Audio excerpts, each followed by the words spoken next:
Shalom, bien-aimés dans le Seigneur, bienvenue à une nouvelle émission du Troisième Testament.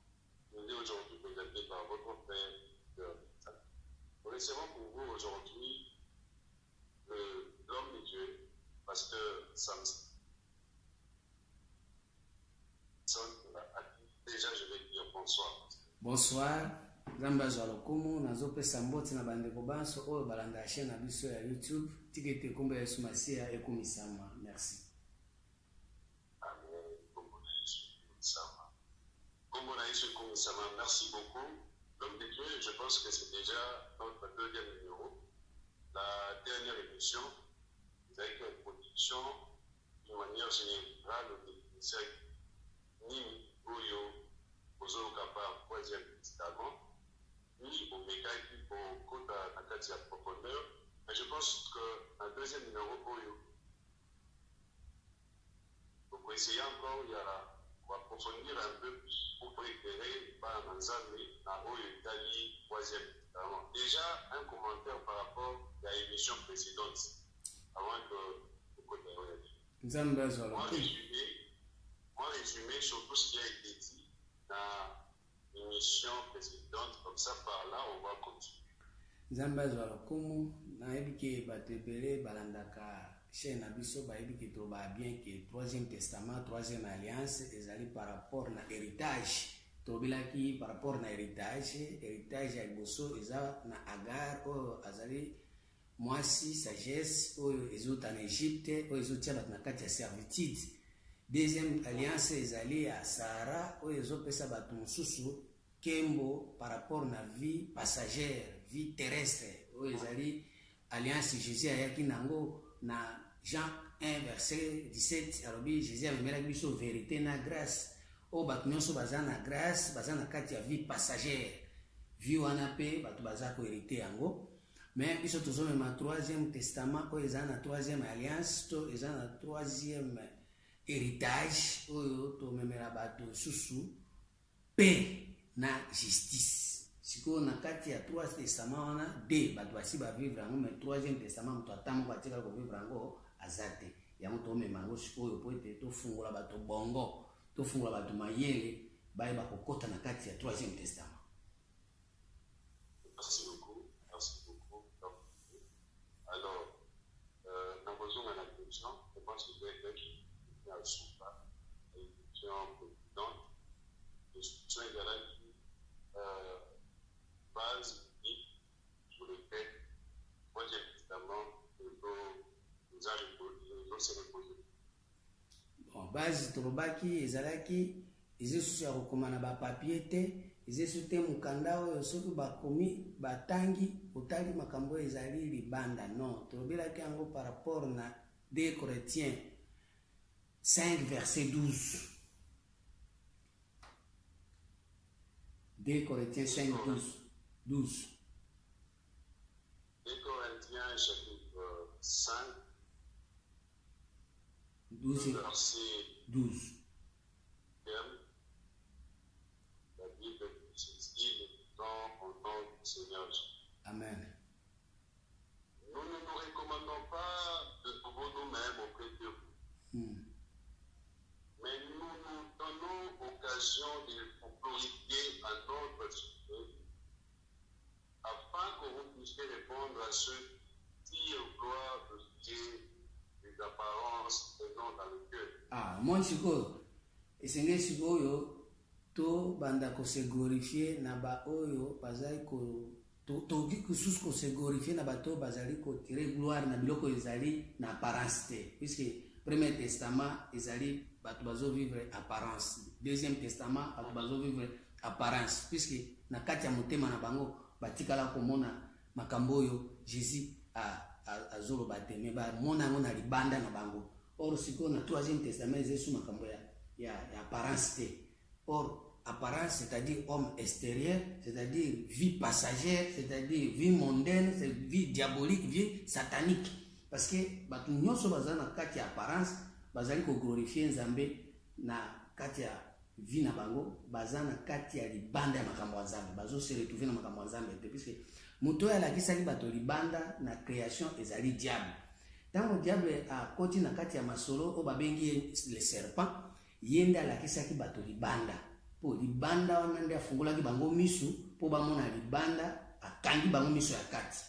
Tango akangi bango miso ya motema afungoli bango miso ya apparence yango moni monde baby na mateya nyonso ya Bible eza par rapport na apparence. Premier Testament eza par rapport na apparence, Deuxième Testament eza par rapport na apparence, c'est-à-dire vie passagère. Or na kati ya motema nde tokoki kokuta siko vie éternelle. Yango moni na mukanda ya Proverbe 22 verset 17. Proverbe 22. 17e verset. Proverbe 22, verset 17. Nous entendons Seigneur. Prête l'oreille et écoute le parole des stars. Appuie ton cœur à ma science. Car il est bon que tu les gardes au-dedans de toi et qu'elles soient toutes présentes sur tes lèvres. Afin que ta confiance repose sur l'Éternel, je veux t'instruire aujourd'hui. Oui, toi. N'ai-je pas déjà pour toi mis par écrit des conseils et des réflexions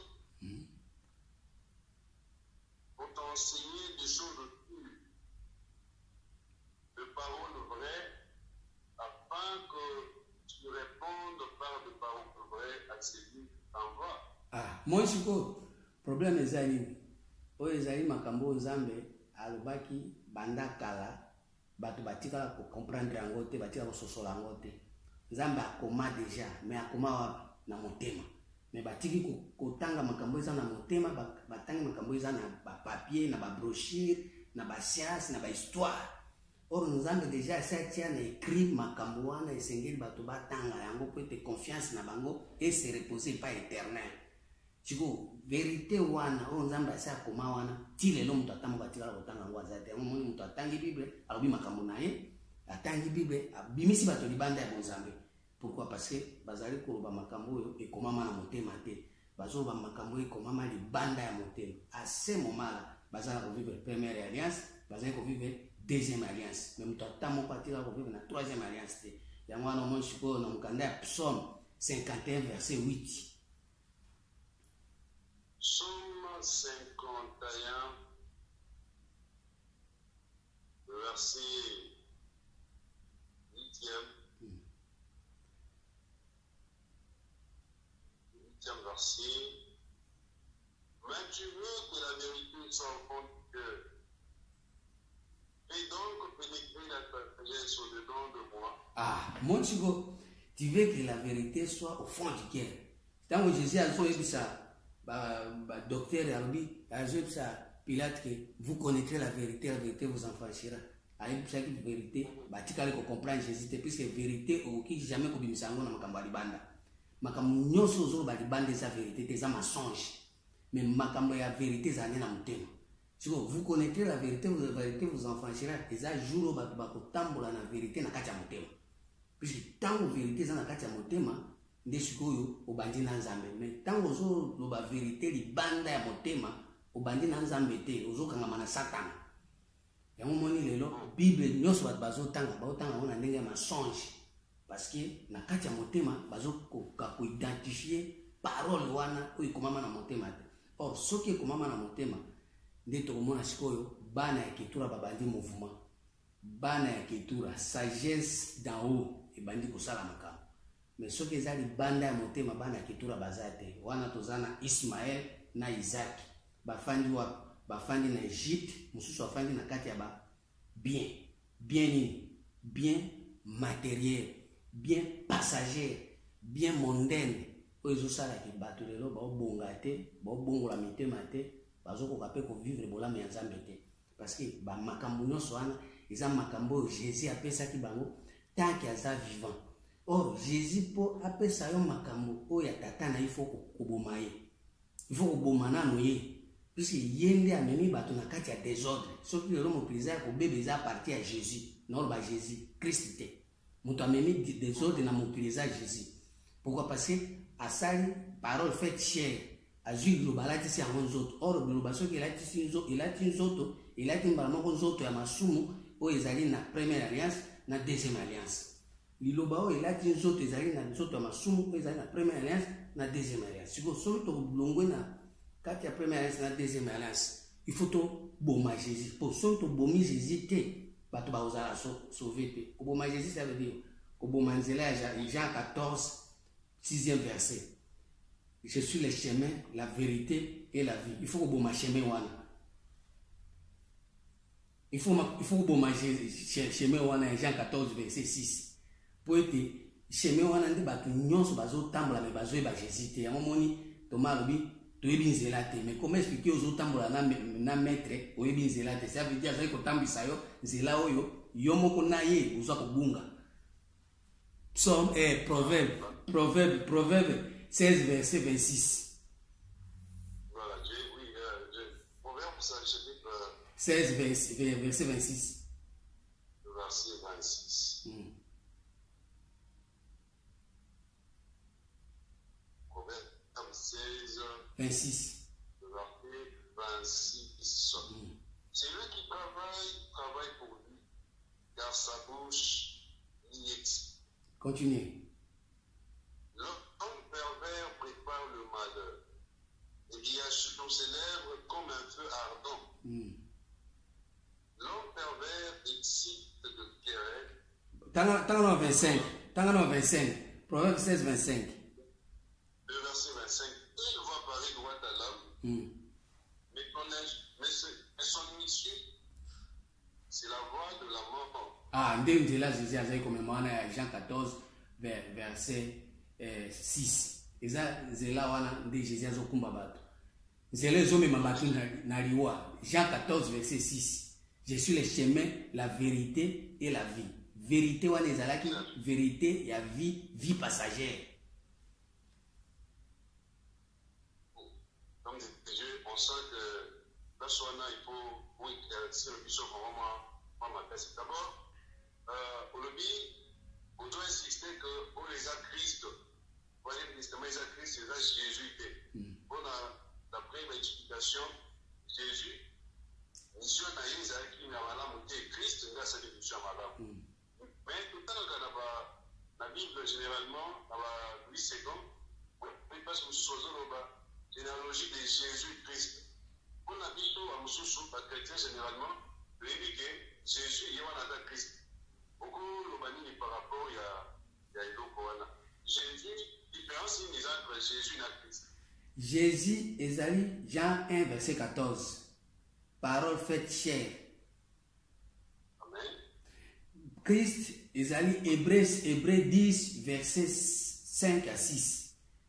Christ entra dans le monde, tu n'as voulu ni sacrifice ni holocauste, mais tu m'as formé un corps.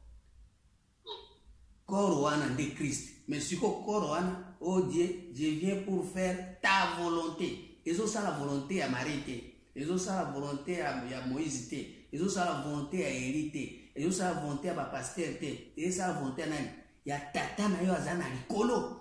Or corps wana ezaka uniquement pour la volonté à tata na yo azana lié trio. Nde corps wana musala nango yango wana. Mais Christ, parole faite chair, et ça la volonté à Marie, et ça la volonté à prophète, et ça la volonté à pasteur, et ça la volonté à magie, parce que les mêmes Jésus wana nde ba magicien ba osale. Parce que Jésus, parole faite chair, ce n'est que ça, ba magicien ba osale. Marie pe azosale la yango, ba prophète pe ba osale la yango, Moïse pe azosale la yango, Élie pe azosale la yango. Yango moni na vie oh Jésus azopesa bato ezaki vie passagère. Yango moni na Jean 6 verset 26. Jean 6 verset 26. Jean chapitre 6 26e verset, nous prions au nom du Seigneur Jésus. Amen.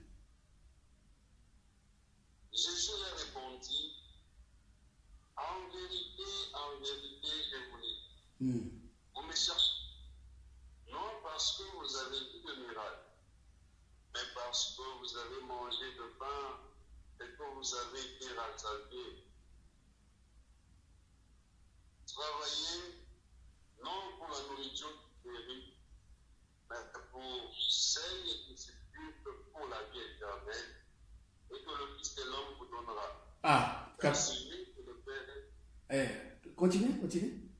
C'est lui que le Père, que Dieu a marqué de son sceau. Moi, ce que Jésus a dit, vous avez pour mais travailler pour la nourriture qui subsiste pour la vie éternelle. Bilon basé pour dire, Jésus a dit, pour la nourriture qui périt. Quelle nourriture qui périt? Il a dit chemin, vérité, vie. Vie passagère. Vie mondaine. Vie à parole, ils ont un biloko ya apparence. Ils ont un biloko ya parole faite chair. Or, vie wana ekoleka. Yangwana sikoyo, il y a aussi la nourriture qui subsiste pour la vie éternelle. Yango ezana vie ya passagère. Yango ezana vie éternelle. Moi siko, depuis aye apesi ba disciple ne ba mapa, apesi bato ba mapa. Mais moto atamoko allié pour na lipa o ezome mabato pour na vie éternelle. Pour vie éternelle, Jésus ayaki nangote. Moto ayaki na vie éternelle eza merci Sédek. Parce que yende azana tatate, azana mamate, azana bandelité, azana soukate par rapport na ciel na terre. Mais c'est Sédek aza sacrificateur de Dieu très haut. Lui ne sacrifie pas les choses du ciel, il ne sacrifie pas les choses de la terre. Lui il sacrifie les choses du Dieu très haut. Or, très haut, ils appellent à lipa yango, oyo, ezali. Yango moi, mais c'est Sédek, après ça, qui m'a Abraham lipa. Tu vois, lipa, m'a Abraham ali awana. Tire l'homme, t'attends, on va tirer à Rosango azate. Yango ndisko tozo me mango siko na 3e testament, lipa wana, oyo Abraham azwaka wana, na ami apesa 10 000 pa Abraham lipa wana, nde ezali pa 3e testament. Siko lipa wana, ils a recherché. Mutu atamoko azana ngo azate puisque soki bazaki nango pe bangai kokufa te po lipo wana soko olie ezopesa nde bomo ya seko ememelo liwate me bamapa nyonso bato baliaka ya Jésus ya ciel baliaka ya Moïse baman nyonso ememaka nini liwa. Or bango nyonso na Jésus na Moïse bamema liwa me mutu azoya na vie impérissable ce n'est que Melchisedec. Or Melchisedec ezali mutu azana tatate par rapport na terre azana mamate par rapport na terre, azape na tatate par rapport na ciel, azape na mamate par rapport na ciel, mais na très haut, azana tata. Gloire à Dieu, gloire à Dieu, gloire à Dieu. Bien-aimé dans le Seigneur, je crois que Bobo Yoga est tellement profonde. C'est dans un mazou ou encore tout. Et c'est là la chose où ça va y moins pour éclairer ceux qui sont. En tout cas, ils sont tous branchés. Nous entrevues en tout cas de rester branchés et tant que l'homme de Dieu puisse vraiment nous expliquer aujourd'hui parce que nous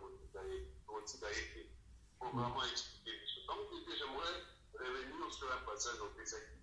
Il y a Jean 14. Maintenant un peu, on nous dit que Jésus chemin on a été chemin malade. Maintenant dans un temps nous nous avons et votre cœur c'est le point. Croyez en moi et croyez dans Dieu. Alors lui, naki anda kuyatata, naki kukumisela bino esika, tangu na kozonga na wewe wotadino. Comment j'explique yango? Na kwa mwisa kinda ku yatata ya le grand-père qui est tout ezali. Problème ezali pona kotambola na nzela ya kokende pa ya tata, okokende yo moko te. Okokende yo moko te. Pour me m'abattre pas tata au côté de mon côté. Jean 12 verset 31 à 32. Jean 12 verset 31 à 32. Jean chapitre 12 verset 31 à 32. Maintenant a lieu le jugement de ce monde. Maintenant, le prince de ce monde sera jeté dehors. Et moi, quand j'aurai été élevé de la terre, j'attirerai tous les hommes à moi. En parlant ainsi, il a indiqué de quelle mort il devait mourir.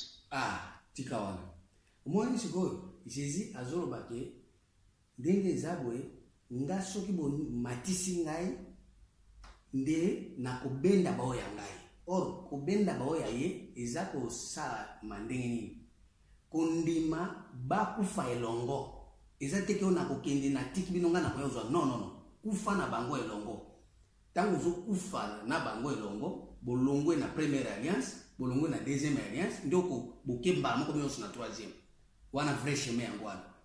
Mais soki yo kufi yo moko tiki bango, bakotika la kaka na koloba bambisi, bakobanda koluka bambisi lisusu. Na liwana yo bazongeli pêche. Siko olie kufa na bango baposa na ba pêche, baposa na première alliance, baposa na deuxième alliance, po ete banetwa mambala moko na yo elongo. Colossiens 3 premier verset. Wana ndi ozokufa na bango elongo, ozolongola bango na première alliance, ozolongola bango na deuxième alliance. Mais yo zo mema bato na chemin yo mikufela yo moko tiki bango. Eza faux chemin. Colossiens 3, premier verset. Colossiens chapitre 3, le verset 22. Premier verset. Colossiens 3, premier verset. Le premier verset. Si donc vous êtes ressuscités avec Christ, cherchez les choses d'en haut, où Christ est assis à la droite de Dieu. Affectionnez-vous aux choses d'en haut et non à celles qui sont sur la terre. Ah, moi je vois. Esengeli bokufa na bongo bosekwa mbala moko me ya tiki bango atiki bango première alliance atiki bango deuxième alliance azokende ye moko non abi il faut bokufa na elongo. Ça veut dire ozana Jésus na yo boma ye mbala moko po soko bomi ye nde kokota na troisième testament soko bomi ete kokanisa teke makambo na première alliance na deuxième alliance okota na troisième testament okota te puisque batu nyonso bakokufa na Jésus. Dès 2 Corinthiens 5 verset 16 à 17 dès maintenant nous ne connaissons personne selon la chair. Si nous avons connu Jésus-Christ selon la chair, maintenant nous ne le connaissons plus de cette manière parce que nous sommes devenus de nouvelles créatures par rapport à la création du troisième testament. Il faut battre la banque sur la nouvelle création. Mais ce qui va être Jésus na ndenge nzoto par rapport na première alliance, par rapport na deuxième alliance, les lois bakoy ba isusu na ndenge wato. Moi ni bango pe bandimeli wa. Mais siko ezate ke yo kufi otiki bango. Il faut ba kufa beaucoup fa bien so bolongola nzoto. Si nous avons connu Christ selon la chair, maintenant nous le connaissons plus de cette manière. À ce moment-là, il y a monane. Et nous sommes devenus de nouvelles créatures. Or, dans nouvelles créatures, au temps de ressources dans la première alliance, au temps de ressources dans la deuxième alliance, au Boma Jésus, au Boma Moïse, au Boma prophète. Au Tikari, comme une nouvelle créature, au comme Koyoka Sikoyo, Makamboyo, Yasika. Amen. Merci à tout cas. Donc, j'aimerais par rapport à Melchisédek, où vous avez évoqué, la Bible généralement, dans Melchisédek, pendant que l'on a dit par rapport à Abraham, a dit Abraham a fait ce qui est l'actif de l'alliance. Mais d'après l'explication, au temps d'explication de l'alliance de Bosso, au Yagar, c'est-à-dire Moïse, et puis Jésus, en gros, nous avons même dit ça, et pas à Christ. À Moïse, à travers le fait que ça dit, il y a pas la limite. Maintenant, Yesu, nous comprenons qu'il est. En réalité, nous comprenons qu'il est. Tu es bataille. Comme nous avons beaucoup intérêt sur la douce. Mais la troisième alliance, les choses dans la troisième alliance, et la troisième alliance, les choses, exemple, Abraham, on dit que tous les gens dans où Abraham a salé. Mais pour le nini, on peut ça dire, il va y a Melchisédek, et puis Melchisédek a moins ça n'a ni donc, où il y a un peu ça dit qui parle en Merci beaucoup. Melchisédek, Daniel 2, verset 34. Daniel, chapitre 2, verset 34.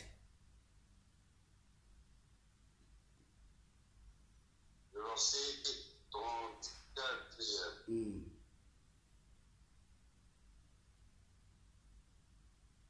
Je regardais lorsqu'une pierre se détacha sans le secours d'aucune main, frappa le pied de fer et d'argile et de la statue. Katawana. Sauter na 44. Sauter na 44. Le verset 44e. Dans les temps de ce roi, le Dieu des cieux suscita un royaume qui ne sera jamais détruit. Dieu des cieux suscitera un royaume qui ne sera jamais détruit. Et qui ne passera point sous la domination d'un autre peuple. Il brisera et anéantira tout ce royaume-là, et lui-même subsistera éternellement. Katawana. Melchisedek ezali libanga oyo ezouta likolo sa apu ya motu te. Eza libanga oyo ezouta likolo sans au secours ya motu te. Marie te, prophète te, Moïse te, Jésus te.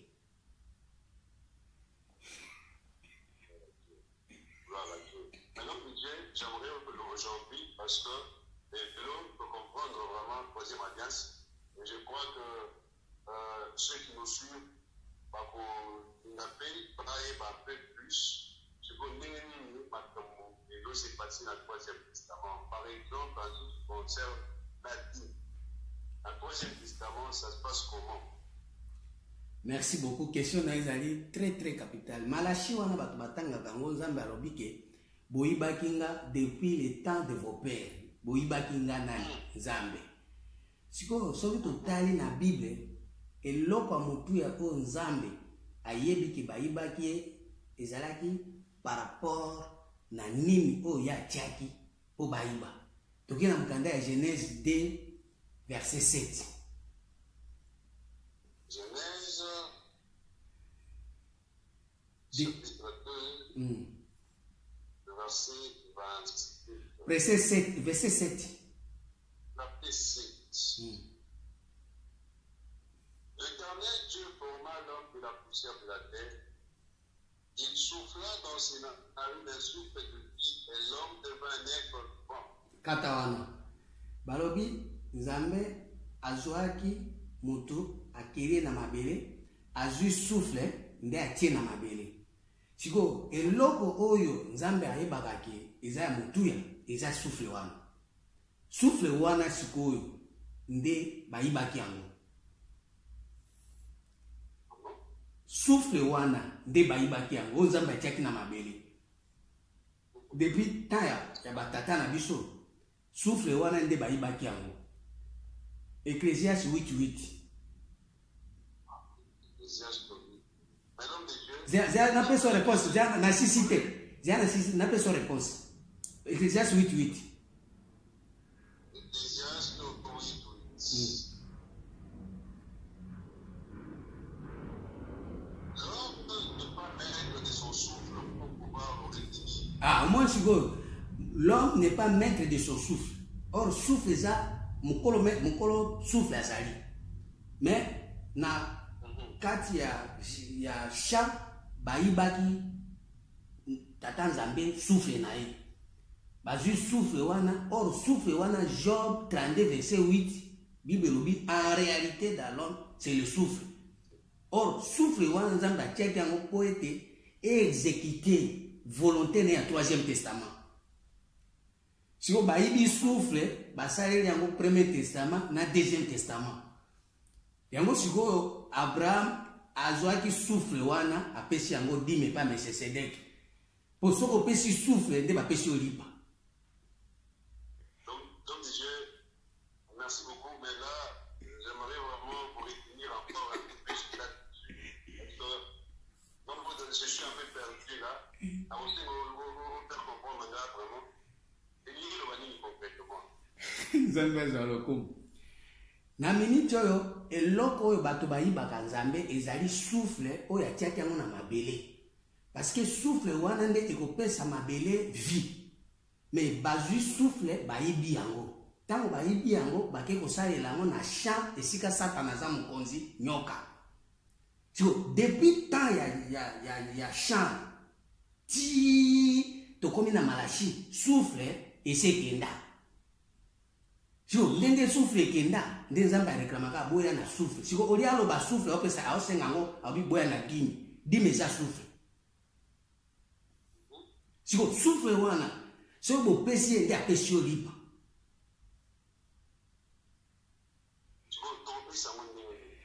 Nzambe azwa lokumu. Mukanda ya tokena na mukanda ya Job 33 verset 2. Job 33 verset 2. Job 33. Le deuxième verset. Voici, j'ouvre à la bouche, ma langue se remue dans mon palais. C'est avec droiture de cœur que je vais parler. La vérité pure qui exprimeront mes lèvres. L'Esprit de Dieu m'a créé. Et les souffles du Tout-Puissant m'animent. Au moins, l'Esprit de Dieu m'a créé, les souffles du Tout-Puissant m'animent. Ce qui souffle wana ezo animé yo, eza dime ya Nzambe. Amen. Souffle wana nde ko permettre yo ozala toujours en vie. Amen. Pona kosala nini? Pona kozala na contact na monde invisible ya Nzambe. Yango moni Bible obi tout ce qui respire loue l'Éternel. Bango siko Zadim. Siko soko respirer oye na dime o louer Éternel opesa yo lipa. Mais bato bazwi souffle wana bapesi yango nyoka apesi bango mbuma wana ebungisi bango bakomi lelo Nzambe asalinga bo mbuma ekomi komona na ka a partir ya souffle komona mutu na souffle pona mbuma mutu azo respirer ka pona mbuma.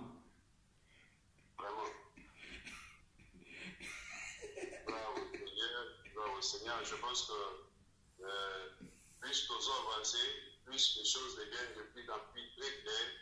Et je vais vraiment bénir Dieu pour aujourd'hui. Comme disais, je pense que on va continuer prochainement. Je ne sais pas s'il y a pour clôturer un mot de la fin, quelque chose qu'on a beaucoup clôturé. Peut-être pour résumer, dans ce vidéo, en un seul mot, pour la pour Yoba. 2 Timothée 1, verset 5. 2 Timothée 1, 5.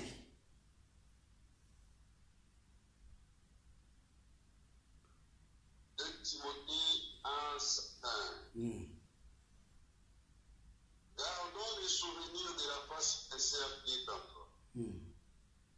Qui habita d'abord ton aïe Loïs et dont ta mère Eunice, et qui, j'en suis persuadé, habite aussi en toi. C'est pourquoi je t'exhorte à ranimer les dons de Dieu que tu as reçus par l'imposition de mes mains. Moi je suis pour mes amis. Tozoya poto réanimer bato ya Nzambe po souffle ya Nzambe mona. Po souffle ya Nzambe mona na bato babanda ko bouger. Puisque ekufa elala. Merci en tout cas l'homme de Dieu. Aujourd'hui, sincèrement, on est très bénis. Je pense que même ceux qui vont vivre, ceux qui sont en train de nous suivre en ce moment sont aussi également bénis. Et nous allons vraiment passer une très bonne nuit aujourd'hui, après avoir écouté toute cette sagesse. Que les Seigneurs vous bénissent abondamment. Rendez-vous au prochain numéro. Merci beaucoup. Nandimela naniye, nandimela Nzambe alola oyoe.